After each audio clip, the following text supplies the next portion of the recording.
Close your eyes for a second. You're 32. You're sitting at a big wooden table, pen in your hand. The real estate agent slides a stack of papers toward you. You sign your name. Your hands are literally shaking. Your mom has tears in her eyes. Your dad just clapped you on the back so hard it stung. Your buddies are already popping a bottle of champagne in the driveway. And in that moment, you feel it. That deep, warm hit in your chest. The one that says, I made it. You finally did the adult thing, the responsible thing, the thing you've been told your whole life you're supposed to do. You think to yourself, this is it. This is the smartest money move I'll ever make. And nobody disagrees with you. Your parents beam. Your coworkers high-five you. Every money article you've ever skimmed says the same thing. Homeownership equals wealth. Period. End of story. The American dream. But what if I told you nobody mentioned one tiny detail at that closing table? What if that house you just bought, the one everyone's celebrating, might be the single most expensive purchase you'll ever make in your life? What if the dream they sold us runs on bad math? Now, look, I'm not here to say buying a house is dumb. I'm not here to say renting is king.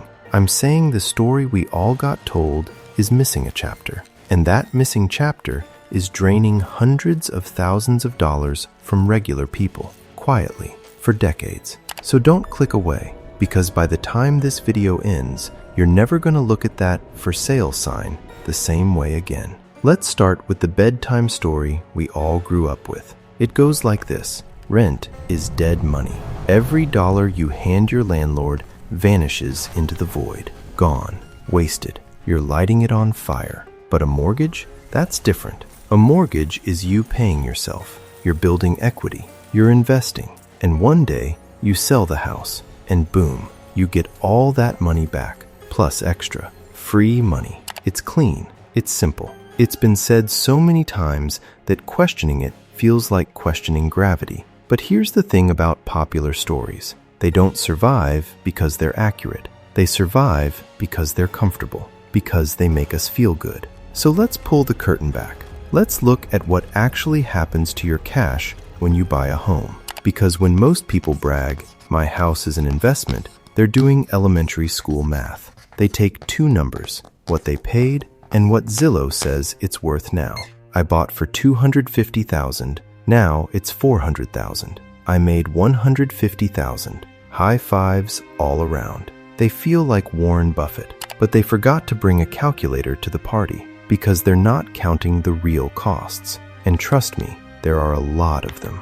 All right, let's do the math your real estate agent won't put in the brochure. You buy a house for $300,000. You do the responsible thing and put 20% down. That's $60,000 cash gone from your bank account on day one. You finance the other $240,000 with a 30-year mortgage at 7% interest. Pretty standard right now. Quick question. How much do you think you'll pay the bank over those 30 years? If you said $240,000, you're adorable. If you said $300,000, you're still off. The real answer? You'll pay over $575,000 total. Do the math. $575,000 minus the $240,000 you borrowed. That means you just handed the bank $335,000 in pure interest. That money doesn't build equity. It doesn't increase your net worth. It doesn't come back when you sell. It just disappears into a bank vault forever. But we're just getting started because the mortgage is only the cover charge to get into the club. The real spending happens after you move in. First up, property taxes. Depending on your state, county, whatever, you're paying 1% to 3% of your home's value every single year. On a $300,000 house, that's $3,000 to $9,000 annually. Over 30 years, that's $90,000 to $270,000. Poof, gone. Next, homeowner's insurance. You have to have it. The bank requires it. Roughly $1,500 to $2,500 a year. 30 years times $2,000? That's another $60,000 out the door. Then we get to my favorite, Maintenance. This is the one everyone lies to themselves about. Financial planners will tell you to budget 1% to 2% of your home's value every year for stuff that breaks, because stuff will break. The roof will leak. The AC will die in July. The water heater will flood your garage. Your fridge will give up right before Thanksgiving. On a $300,000 house, that's $3,000 to $6,000 a year. Over 30 years, $90,000 to $180,000 just to keep the house from falling apart. Oh, and we haven't even talked about closing costs when you buy. That's another 2% to 5%.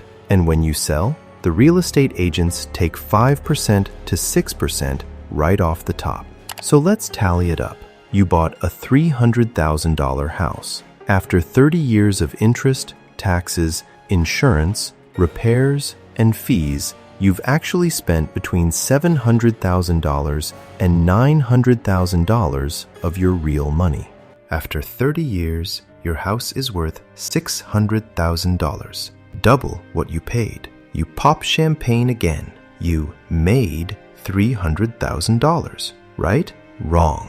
Because you spent $700,000 to $900,000 to get there. In real-world terms, you might have lost money, or if you're lucky, you broke even after 3 decades. And we haven't even adjusted for inflation yet, which makes the picture even uglier. Here's the concept that breaks people's brains when they hear it. It's called opportunity cost. Sounds fancy. It's not.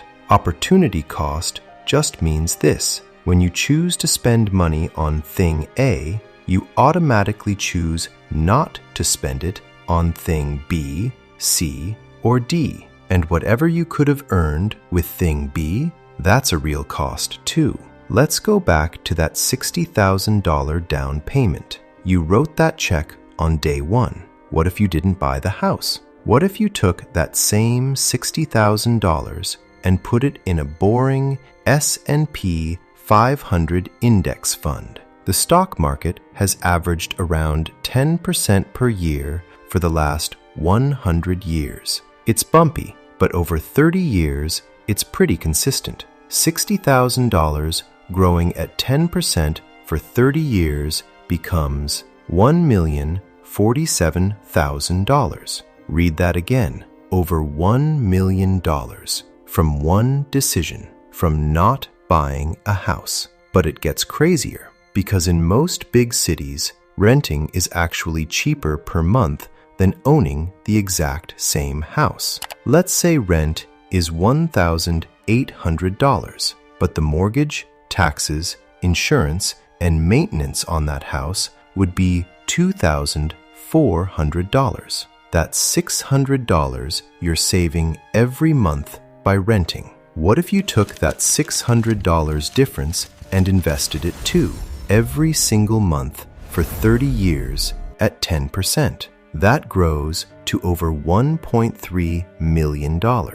Now, add them together. The $60,000 down payment turned into $1 million. The monthly savings turned into $1.3 million. That's $2.3 million in total wealth from choosing to rent. Compare that to our homeowner, who after 30 years, fees, and headaches might have cleared a couple $100,000. Suddenly, the renting is throwing money away argument doesn't look so smart, does it? Now, deep breath. I'm not saying renting wins every time. If you live in a cheap town where you can buy a house for $150,000 and rent is $1,400, buying might crush renting. My point is, you have to do the actual math, not the bedtime story math, the real math. So why do we all get this so wrong? 2 reasons: psychology and culture. First, psychology. Our brains suck at tracking invisible costs. We see the $300,000 price tag. It's big. It's scary. We focus on it. We don't see the $335,000 in interest leaking out $900 at a time for 360 months. We don't feel the $400 property tax bill each month. It's death by 1,000 cuts, and our brains are wired to ignore it. But a house? That's tangible. You can paint the walls. You can mow the lawn. You can post it on Instagram. It feels like wealth, even when the spreadsheet says you're underwater. Second, culture. We turned homeownership into a moral virtue. In America, owning a home means you're stable, you're serious, you're a real adult. You made it. And that social status is so addictive that people will literally spend hundreds of thousands of extra dollars just to feel it. The banks know this. The real estate industry knows this. They've spent billions branding a 30-year debt contract as the American dream.